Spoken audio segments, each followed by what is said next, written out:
Bonjour chers frères et sœurs de l'église de l'I-Jésus, nous sommes aujourd'hui le jeudi 15 décembre 2022. Puisque hier nous avons terminé la méditation du livre d'Ézéchiel, nous allons lire aujourd'hui et méditer le psaume 37. Je vous rappelle que nous suivons le programme de lecture biblique de partage. Dans ce psaume 37, David établit un contraste entre le sort du méchant et celui du juste, entre le comportement du méchant et le comportement du juste. Le méchant semble prospérer, pourtant il accomplit le mal. Il est rusé, il complote contre le juste, il tue le pauvre et le malheureux. Face au succès du méchant, le juste peut s'irriter et être jaloux de lui. Mais David va l'encourager à délaisser sa colère et à placer sa confiance en l'Éternel, de faire de lui sa joie, de faire confiance à Dieu, de s'attendre à lui, car l'Éternel est le soutien du juste. L'Éternel comblera les vœux du cœur du juste, écrit David. L'Éternel va lui accorder la paix et la jouissance éternelle du pays. Son héritage demeurera à jamais. L'Éternel le protégera de la faim et affirmera sa marche dans la vie.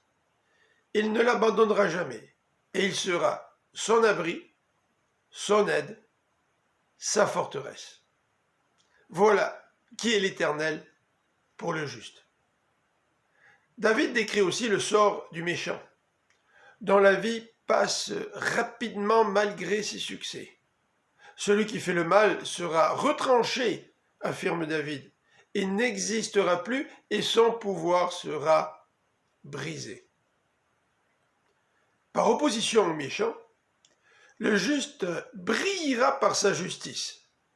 Il est humble, il a pitié, il est généreux, il prête aux autres. Il accomplit le bien et suit le droit. Ses paroles sont sages et la loi de l'Éternel est gravée dans son cœur. Un cœur qui est droit et intègre. C'est un homme de paix. Voilà la description que nous fait David du juste. Une petite remarque.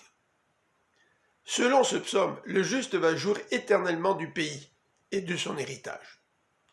La compréhension de David va évoluer au travers de la parole de Dieu. La jouissance éternelle devient, dans le Nouveau Testament, une jouissance de la vie éternelle, non pas d'un héritage terrestre, mais d'un héritage spirituel que le juste recevra de la part de Dieu. Jésus a dit qu'il préparerait une place dans la maison du Père, pour que le juste, celui qui place sa confiance dans le Seigneur, puisse y vivre pour l'éternité. C'est cela, dans le Nouveau Testament, l'héritage dont le juste va profiter. Je vous souhaite une bonne fin de journée, que Dieu vous bénisse. À demain.